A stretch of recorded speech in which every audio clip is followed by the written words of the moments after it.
गंगूराम जो एक गरीब मजदूर था, जो 4 दिन मजदूरी करके मुश्किल से एक दिन का खाना ही जुटा पाता था, आज भी वो काम की तलाश में गांव में निकला। गांव में हो रही भीड़ को देखकर उधर चल पड़ा और वहां खड़े हुए एक आदमी से पूछता है, अरे भाई सुनो तो, यहाँ इतनी भीड़ क्यों लगी है? सब ठीक तो है ना? क्या हुआ है यहाँ? अरे कुछ नहीं हुआ, कोई मुसाफिर आया है, यहाँ ऊँट बेच रहा है। अरे इतने सारे ऊँट लाया था, सब के सब बिक गए। कुछ तो खास है इसके ऊँट में, बस एक ऊँट है जो बिक नहीं रहा। जब सारे बिक गए तो वो आखिरी क्यों नहीं बिक रहा? क्या इस ऊँट में कोई दिक्कत है? हाँ दिक्कत तो है भाई, जो सारे ऊँट बिक गए वो अच्छे ऊँट थे, जिसने भी खरीदे उसको पैसा कमा कर देंगे सवारी करवा के। और ये ऊँट बेचारा बहुत बीमार है, खड़ा भी नहीं हो पा रहा। ऐसा भी क्या? मैं भी तो देखूं, आखिर माजरा क्या है? गंगू वो ऊँट देखने लगता है, जो देखने में बेहद ही कमजोर था। देखने से ही लग रहा था कि वो बेहद बीमार है। वो ठीक से खड़ा भी नहीं हो पा रहा था। कोई उसे खरीदने को तैयार नहीं था। कोई है जो मेरे इस बीमार ऊँट को खरीद सके? 2 सिक्के कम दे देना। अरे जो इस ऊँट को खरीदेगा वो बहुत किस्मत वाला होगा। ये ऊँट उसकी किस्मत बदल देगा। किस्मत और ये ऊँट अरे इतना बीमार है, अपनी किस्मत तो नहीं बदल पाया, ये किसी और की किस्मत क्या बदलेगा ये? अरे भला कोई इस ऊँट को क्यों खरीदेगा? अपने पैसे बर्बाद करने से बेहतर यही होगा, इस ऊँट को लो और यहाँ से चले जाओ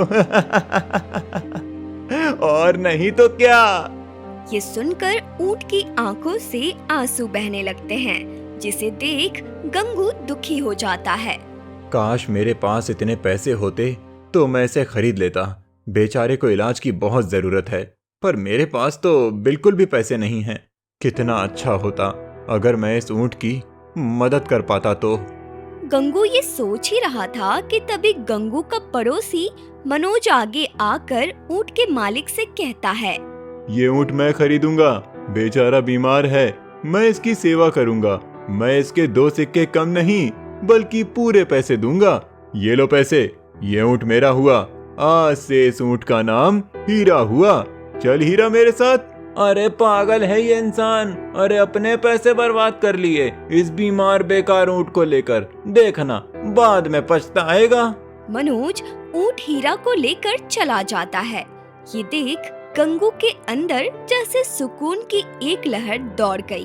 वो खुद से कहता है, शुक्र है भगवान का, मेरे पड़ोसी मनोज ने ही ऊँट हीरा को खरीद लिया। मनोज मेरा पड़ोसी है, पर इतना अच्छा आदमी है, मुझे नहीं पता था। उसने एक मासूम जानवर की मदद की है, अब मुझे चिंता नहीं है। गंगू वहाँ से निकल जाता है और दिन भर काम ढूंढता है। मुश्किल से एक छोटा सा काम मिलता है, जिससे वो खाना खरीद कर घर आता है। सुबह होते ही वो काम की तलाश में जैसे ही घर से बाहर निकला, उसके होश ही उड़ जाते हैं, क्योंकि उसका पड़ोसी मनोज बुरी तरह हीरा को पीट रहा था। ये क्या? मनोज हीरा को ऐसे क्यों पीट रहा है? मुझे देखना होगा।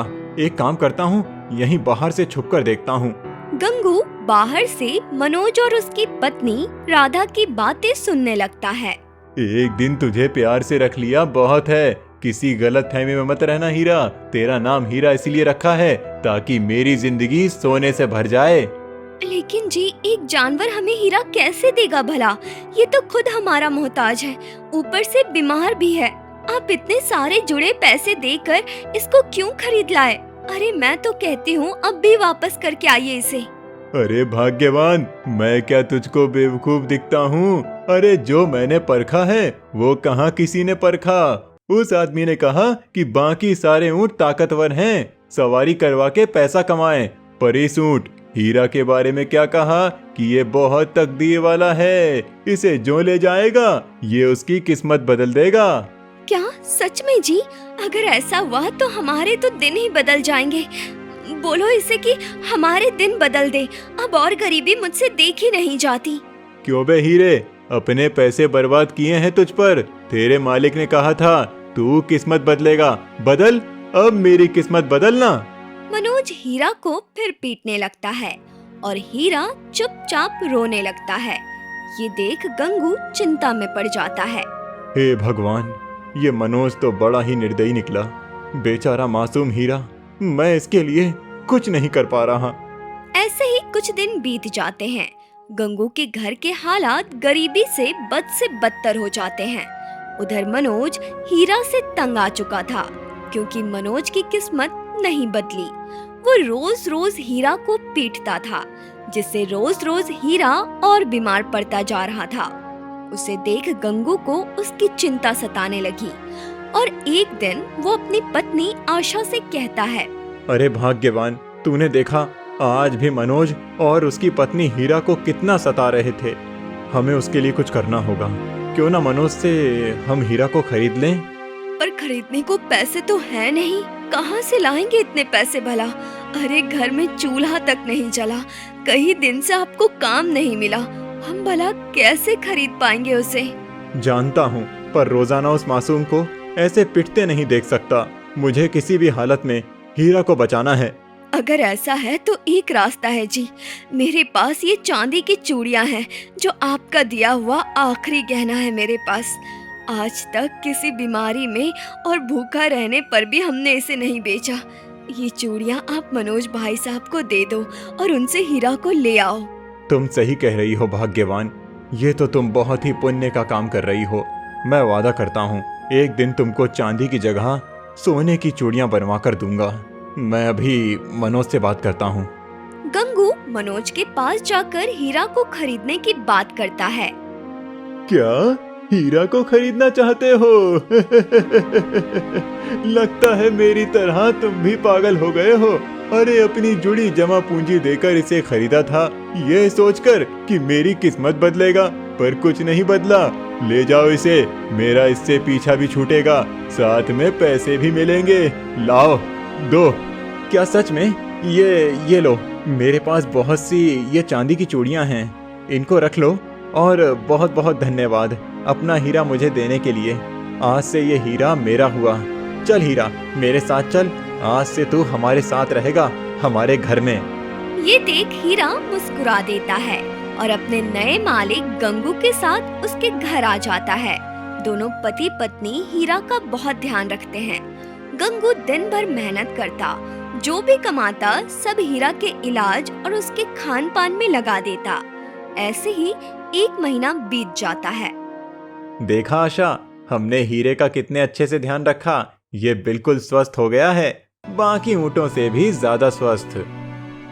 वो तो ठीक है जी, मैं भी खुश हूँ हीरा को देखकर, पर आपने जितना भी कमाया सब हीरा के इलाज में लगा दिया। अब हमारे पास कुछ भी नहीं है, 4 दिन से कोई मजदूरी भी नहीं मिली, खाने का कैसे करेंगे जी? बोल तो सही रही हो, घर के हालात बहुत बिगड़ चुके हैं। अगर और दिन काम नहीं मिला तो भूख से मर ही जाएंगे। क्या करूं, कुछ समझ नहीं आ रहा। किस्मत जैसे रुक सी गई है। कोई किस्मत नहीं रुकी है मालिक, मालकिन, मैं आपकी मदद कर सकता हूँ। हीरा को इंसानी आवाज में बोलता देख गंगू और आशा दोनों हैरान हो जाते हैं। अरे हीरा, तू बोल सकता है, तूने पहले क्यों नहीं बताया? बता तो जरा। मैं बोला अपनी आवाज में ही हूँ मालिक, पर मेरी बातें सिर्फ वो समझ सकते हैं जो मुझे दिल से प्यार करें। जैसे आप दोनों मेरी आवाज सुन सकते हो।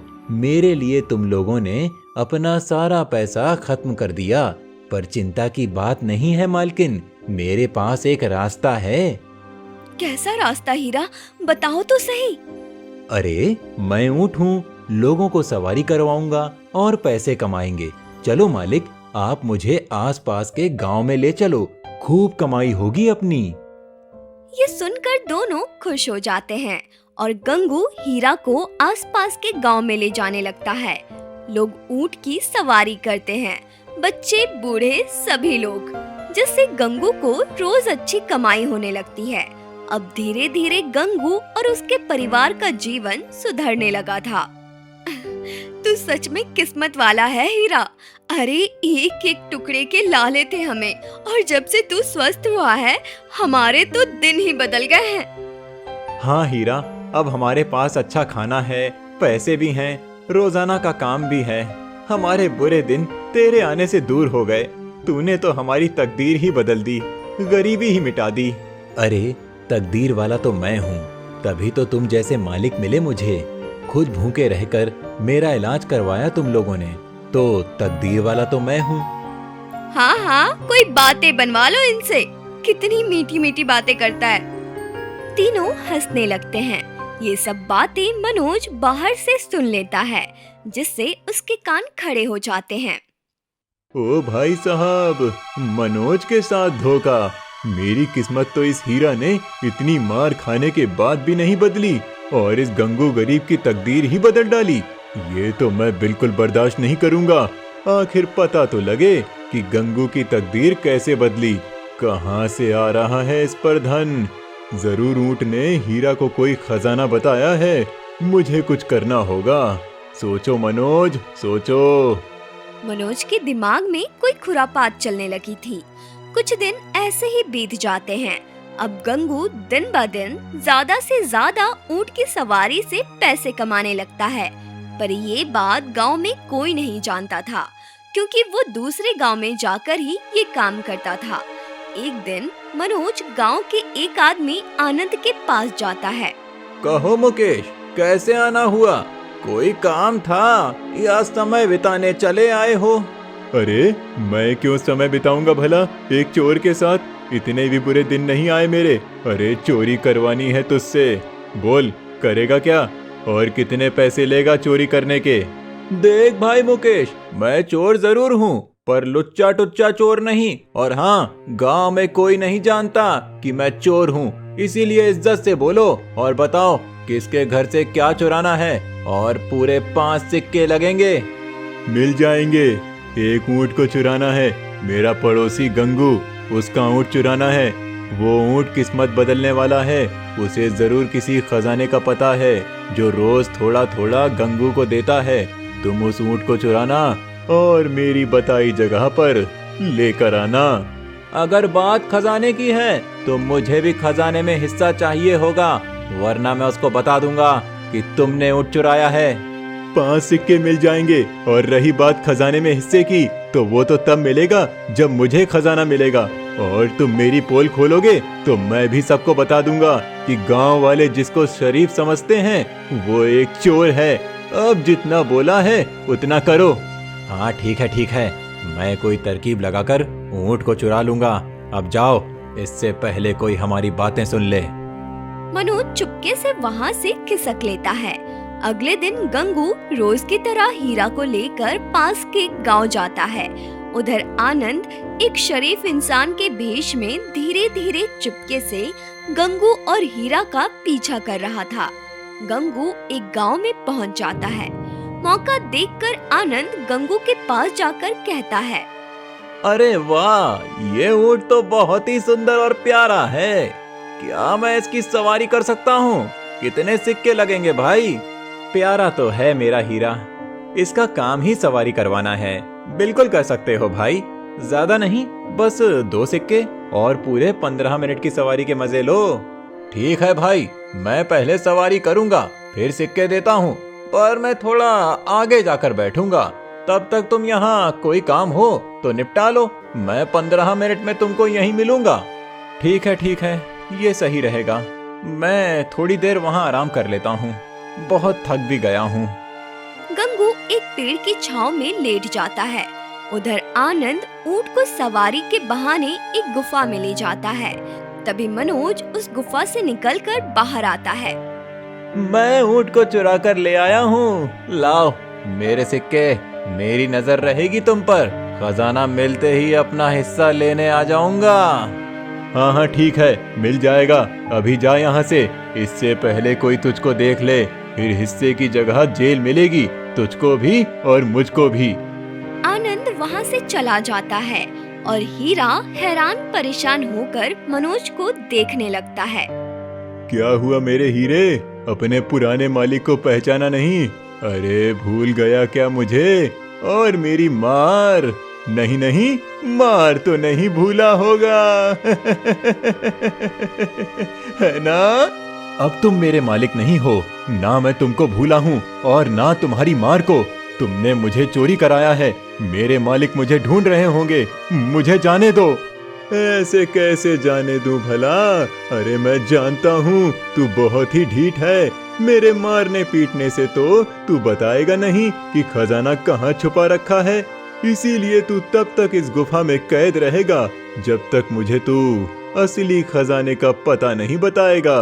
अब आजादी चुन या कैद, तेरी मर्जी। खजाना? कौन सा खजाना? अरे मैं किसी खजाने के बारे में नहीं जानता। देखो मुझे छोड़ दो, मैं बता रहा हूँ, वरना मेरे मालिक तुमको छोड़ेंगे नहीं।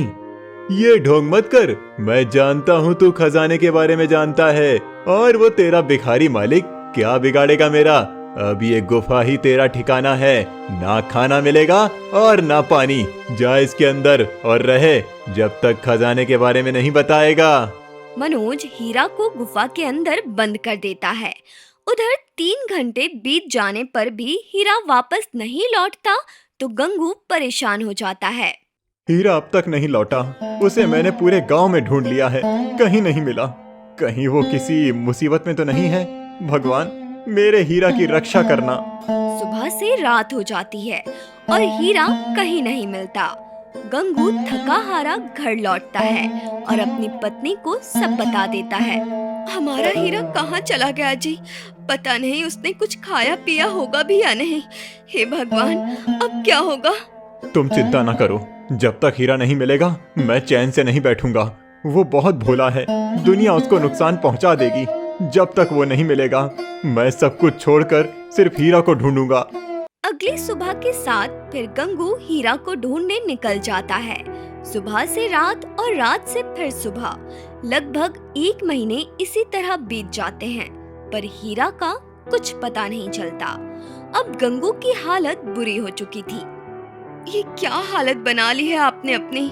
हीरा अब नहीं मिलेगा, वो हमसे बिछड़ गया है। आप हर दिन हीरा को ढूंढते हैं। घर में जो भी राशन था, पैसा था, सब खत्म हो गया। 2 दिन से आपने कुछ नहीं खाया। अब हीरा को ढूंढना छोड़ दीजिए और घर के राशन का इंतजाम करने के लिए थोड़ा काम कर लीजिए। नहीं भाग्यवान, मैं अपने हीरा को ढूंढ कर रहूंगा। मेरा दिल कहता है हीरा किसी मुसीबत में है। अब चाहे मैं भूख से मर ही क्यों न जाऊं, अपने हीरा को ढूंढे बिना कोई काम नहीं करूंगा। इतना बोल गंगू फिर से हीरा को ढूंढने निकल जाता है। हे भगवान, हीरा के पीछे ये बिल्कुल पागल हो चुके हैं। ना खुद को खुद नजर आते हैं और ना मैं नजर आती हूँ।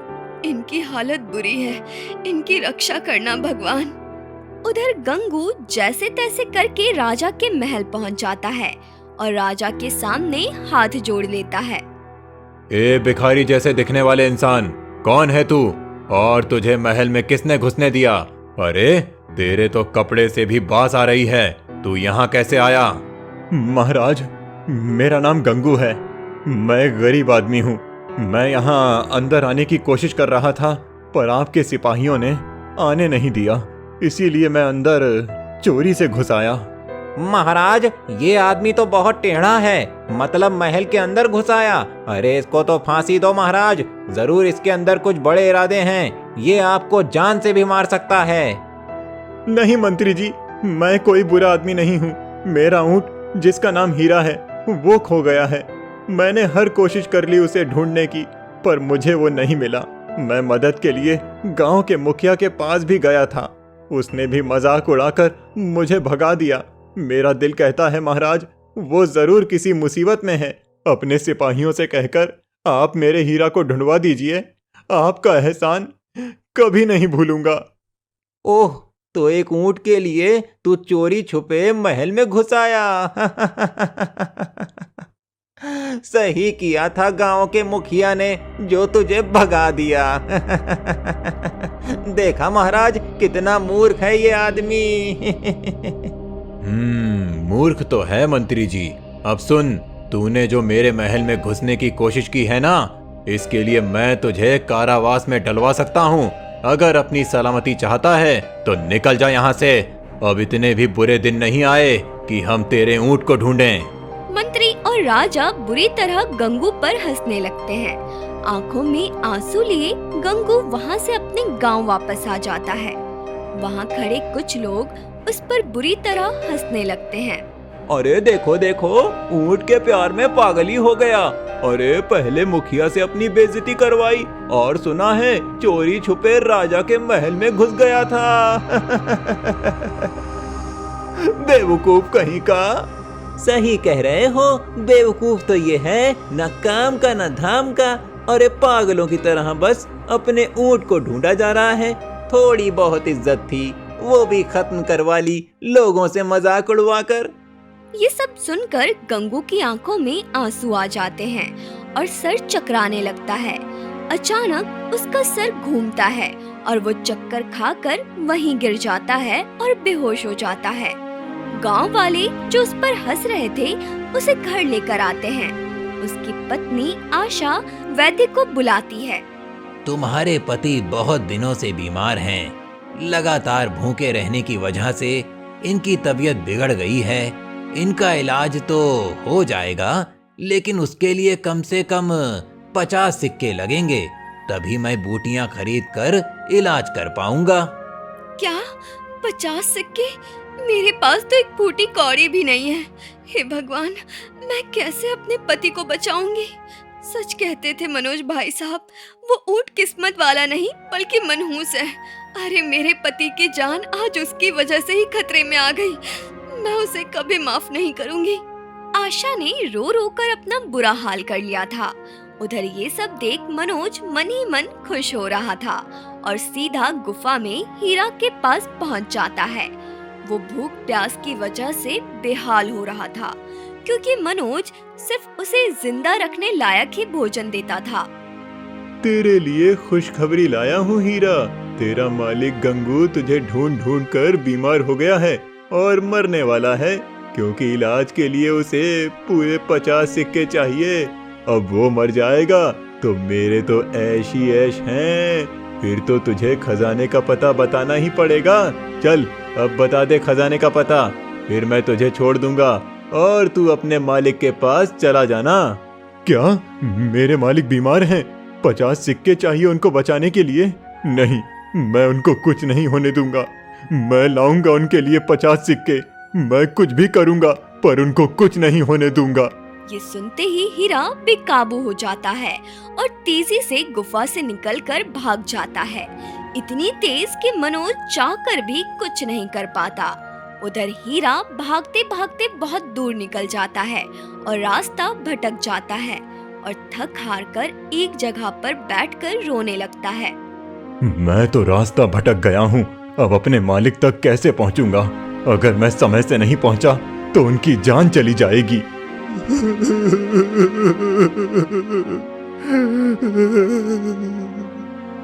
हीरा कितनी ही देर तक रोता रहता है। तभी वहाँ एक परछाई दिखती है और एक बाबा प्रकट होते हैं। ए मासूम बेजुबान, क्या हुआ तुझे और तू ऐसे क्यों रो रहा है? आखिर क्या चाहिए तुझे जिससे तेरे आंसू थम जाएं? मुझे अपने लिए कुछ नहीं चाहिए बाबा, मुझे मेरे मालिक के लिए चाहिए बाबा। मुझे धन चाहिए और मैं अपने मालिक के घर का रास्ता भी भूल गया हूँ। अगर इतनी ही तड़प है तो बोल, क्या कर सकता है अपने मालिक के लिए? क्या उसके लिए जान दे सकता है अपनी? हाँ बाबा, बिना एक पल सोचे अपनी जान देने को तैयार हूँ। बस मेरे मालिक से एक बार मिल लूं, उनको स्वस्थ देख लूं, उसके बाद मौत को भी गले लगा लूंगा। एक जानवर होकर तेरे मालिक के लिए ये वफादारी देख मेरा दिल भर आया। सच में जानवर इंसान से ज्यादा वफादार होते हैं। ये लो, ये एक खास बाल है। मैं तुझे वरदान देता हूँ, इससे तू जो भी मांग लेगा, लेकिन ये वरदानी बाल सिर्फ 3 बार ही काम करेगा।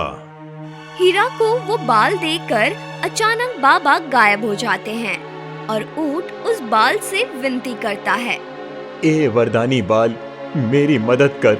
मुझे तुरंत मेरे मालिक के पास पहुंचा दे। अचानक ही हीरा को सही रास्ता दिखने लगता है और वो अपने मालिक के घर पहुंचता है। गंगू मूर्त अवस्था में बिस्तर पर लेटा हुआ था। हीरा को देखते ही आशा उस पर बरस उठती है। आ गया तू? अरे क्या जरूरत थी तुझे आने की? देख तेरी वजह से मेरे पति की क्या हालत हो गई। अरे सच में तू मनहूस है। ऐसा मत कहो मालकिन, सब ठीक हो जाएगा। मालिक बिल्कुल ठीक हो जाएंगे। ये देखो, ये हमारी मदद करेगा। ए चमत्कारी बाल, मेरी मदद कर, मेरे मालिक को भला चंगा कर दे। और मेरी तीसरी और आखिरी इच्छा है कि मेरे मालिक और मालकिन की 7 पीढ़ी तक गरीबी दूर हो जाए। अचानक ही गंगू स्वस्थ होकर खड़ा हो जाता है और सोने चांदी हीरे का वहाँ ढेर लग जाता है। तभी वो बाल भी गायब हो जाता है। मैं बिल्कुल ठीक हो गया। मैं बिल्कुल स्वस्थ हो गया और मेरा हीरा भी वापस आ गया। तू ठीक है ना हीरा? और ये इतना सारा सोना चांदी, ये सब हमारा है। हीरा के साथ जो कुछ भी हुआ, आनंद, मनोज, गुफा और राजा से जुड़ी पूरी कहानी गंगू और आशा को बता देता है। हाँ मालिक, ये सब आप दोनों का है। आज से आपके बुरे दिन दूर हो गए। गरीबी आपको छू भी नहीं पाएगी और वो लालची मनोज भी अब आपका कुछ नहीं बिगाड़ पाएगा। तू सच में धनवान निकला रे हीरा। तूने मेरे पति को भी बचा लिया और गरीबी भी दूर कर दी। मैं ही तुझे गलत समझ रही थी, मुझे माफ कर दे। बस फिर क्या था, बुराई पर अच्छाई भारी पड़ी। गंगू अब राजा से भी ज्यादा धनवान हो चुका था और राजा तक जब ये बात पहुंची तो वो बहुत शर्मिंदा हुए और उसने मनोज और आनंद को चोरी के जुर्म में कारावास में डाल दिया।